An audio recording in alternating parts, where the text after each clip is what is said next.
Welcome to Share. I'm Hannah Vivier. Well, one of the most stressful periods of anyone's life is that time when they leave school and enter the real world with more jobs and more adult responsibilities.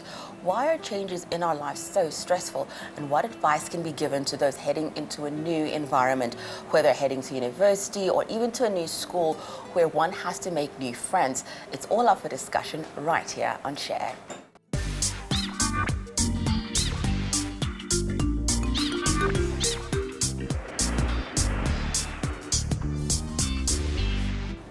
While most will be returning to their school or university, there are those who will be starting a new year at a new school.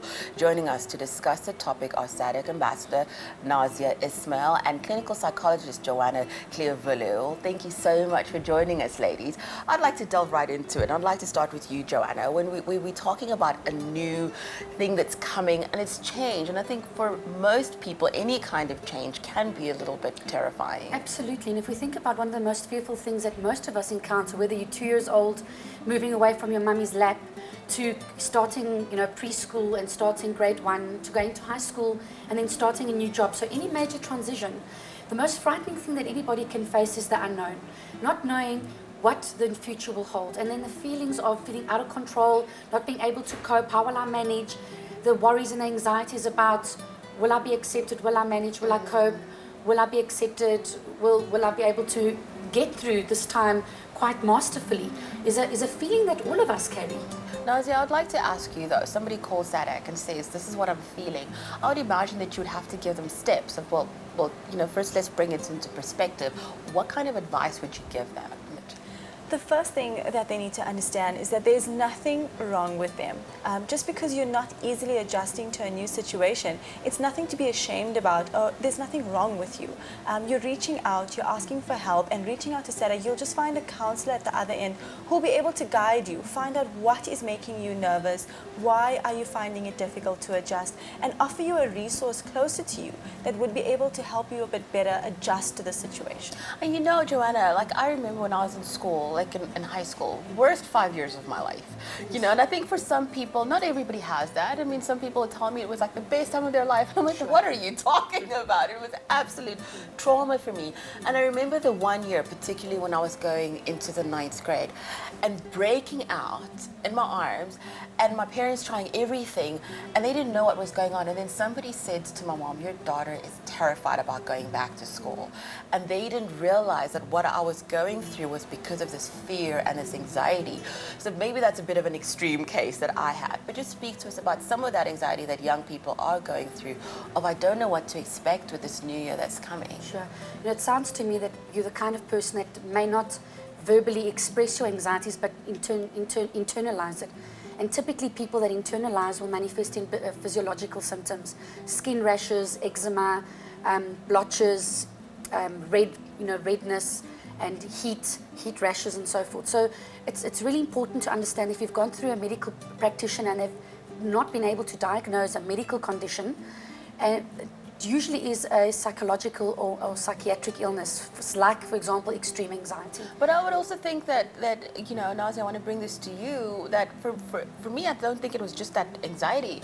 There's all these other things that were happening. I'd imagine that for young people it's the same, that it's not just, okay, well, it's a new year, a new environment, that there might be other issues that are playing a role as well. Being a teenager is a very difficult time for a lot of our youth. There's growing up, adjusting to new situations, exploring new relationships, which can cause a lot of anxiety. As you mentioned, high school was bad for you, whereas it's really good for some people. And they have these, they're friends, they're trying to adjust, they're trying to be popular, trying to fit in, and all of this tends to affect them. As adults, sometimes, we don't understand. We don't see the severity of it. I understand how big the problem is in their eyes. We think, it's just a teenage problem. Move on, they'll get over it, they'll be fine. But we don't understand what could happen if we don't address these issues. If no one pointed out that skin rash could be caused from your anxiety, you could have ended up experiencing extreme anxiety, which may have led to depression as well, and which would have affected your life later on. So it's very important that we pay attention to this. Joanna, you wanted to add to what Nazia said. Absolutely. I wanted to just add to what you were talking about being in grade 9 means that you're probably around 14, 15 years old. You're probably going through hormonal changes. You're trying to explore your own identity. You're trying to decide which subject choices you have to, choose from. You're probably thinking about your future. These subject choices will impact the rest of my life. You're trying to sort out your own self-identity and explore who you are. So all these pressures, all these variables, and moving away from your family dynamics and moving into a different space that you can rely on your own friendship circles as a way to add and to your support system. All these variables can really add to your sense of not knowing and your sense of uncertainty in the world. So all those factors can contribute to a teenager feeling very out of sorts and not feeling prepared for what is to come in the new year. I'm reading this incredible book it's called 52 Things Every Child Needs from a Mom. And one of the things that this author says in there is just about what she's saying, all the changes that happen, particularly in those adolescent years. And so you're not just dealing as a young person with the pressures of school and stuff that's happening at home, but your body is changing, and there's so many things that are happening even within your own system. So speak to us about how aware are you, first of all, the young person to know that there are a lot of changes that are happening, but also for their support system to understand that some of their emotional flares or the things that they might be going through, it's not just I had a bad day at school. There are so many other things that are feeding into that. As you mentioned, it's the support and the communication. These days, parents sometimes live such busy lives that they don't sit down and talk to their children. What are you dealing with? How was your day at school? How are your friends doing? It's important that you are involved in your child's life. Know who their friends are. Find out how are they doing at school? What are their results like? And also, how are they feeling emotionally? There are many things that you can look out for if you pay attention. Changes in their eating patterns, changes in their sleeping patterns. Those will indicate to you that something is wrong. They're not communicating with you the way they're used to.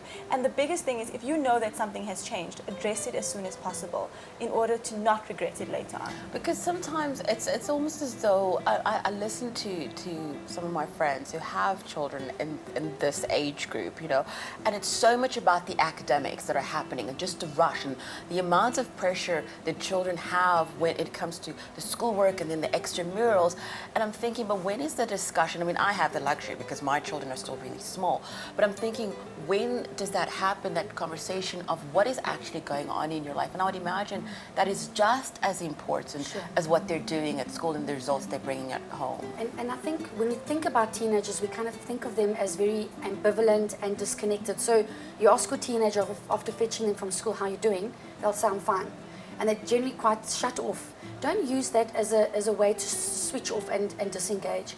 Keep on at it. Be patient, persist, show interest, put the effort in. Something that Nazia said, don't let that be a marker for you to step back. Reach out first as a parent. Show them that you respect them and understand the space that they're in. It's a very ambivalent time for them. So they're pushing the limits. I always tell my parents that come to me for guidance, think of your 14-year-old synonymous with a 2-year-old. A 2-year-old's trying to figure out their place in the world by separating from you. So they'll have those tantrums. And it's actually quite demonstrative of the space that they need to be in for their own sake of their own identity. The same with a 14, 15-year-old. They're trying to figure out who they are. And in that ambivalent space, hold them, contain them, show them that you're there for them. Give them the space that they need so they can figure out who they are. Give them the privacy, but know and let them know that you're on the periphery, that you're there to catch them when they fall. Nazia, I spent a couple of hours at SADC, and it was so eye-opening for me reading all the literature that you had. And some of the things I identified with myself, with things that I see with other people. And what was so helpful for me was some of the questions that you ask.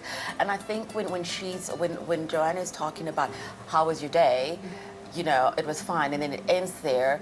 Maybe there might be other questions that we could be asking that would bring out that, for them to really talk about how their day was. So speak to us about some of the questions that you as a parent could ask to get that information out of your child. The first thing that I can say is make sure you're in the right environment and that you make your child feel comfortable. A lot of the time, unfortunately, we tend to bring these questions out when everyone's angry, when emotions are heightened. And that's not the time where your child wants to share with you. So make sure you take them out for a coffee. If it's a boy, go kick around a soccer ball. Make sure it's a comfortable environment where you can find out, so what's been happening today? You're not yourself. I've noticed that there's been a change in your behavior. Those type of questions, just to show them it's a comfortable space and you're just trying to find out what is going on with them. Don't say, oh, I've noticed that you're not doing well at school. You're very angry all the time. Those type of negative questions, those type of negative statements, yeah, they tend to make your child close up and not want to share with you. So make sure they're comfortable. And general questions, how are you doing? What's been happening? You're not yourself. Are you sleeping well? Tell me why you don't want to go to school anymore. Addressing it very calmly and very carefully. And I would imagine that why don't you want to go to school anymore, for instance? I mean, one of my friends, her daughter would just cry every morning. I don't want to go to school. Her results were coming back really bad. And I would imagine just asking that, why don't you want to go to school? Not just, I would imagine some parents would be thinking, well, just kids don't want to go to school, so you just have to get into the car and we're going to school. So how do you handle that, Joanna? I think it's a good marker. Academic performance and withdrawal and aggressiveness and irritability are often good indicators that the teenager is not doing well. They're really struggling. So those are, for example, looking out for an academic drop in marks or in performance is a way that your child's communicating to that something's not working for her or him. So I always use the example of journalists that ask those questions: what, where, when, and how. If I remember correctly. And those opening statements are ways to engage your child. And if they're not ready to talk, don't let that be the end of it. Like Nazia said, find a space, find a forum, create an atmosphere where you're sharing with your child that I hear you, I'm here for you, I'm not judging you, I'm here for you whenever you're ready to talk. And I really care about you. So when I see that your marks are not going really well, tell me about that. Tell me what's troubling you. Rather than attacking the outcome. The outcome is not doing well in the class, or not doing well academically. Thank you so much, ladies. We're going to come back with this discussion. Well, why is that after a long break, we're not all that eager to return to our responsibilities?